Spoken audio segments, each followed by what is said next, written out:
حضرت محمد بن حنفیہ حضرت علی رضی اللہ تعالیٰ عنہ کے صاحبزادے ہیں۔ فرماتے ہیں کہ میں نے اپنے والد سے عرض کی کہ رسول اللہ صلی اللہ علیہ وسلم کے بعد لوگوں میں سب سے افضل اور بہتر کون ہے؟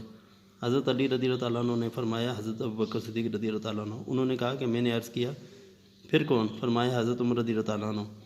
محمد بن حنفیہ کہتے ہیں کہ پھر مجھے یہ خدشہ ہوا میں کہوں پھر کون؟ تو آپ حضرت علی رضی اللہ تعالیٰ عنہ کہیں کہ حضرت عثمان۔ اس لیے میں نے کہا پھر آپ ان دونوں کے بعد افضل ہیں اے میرے ابا جان؟ تو فرمایا حضرت علی رضی اللہ تعالیٰ عنہ نے میں تو نہیں مسلمانوں میں سے ایک آدمی۔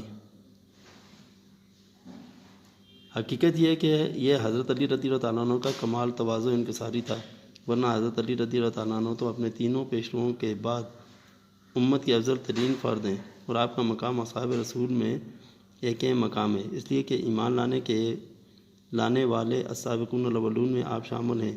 آپ نبی کریم صلی اللہ علیہ وسلم کے داماد ہیں۔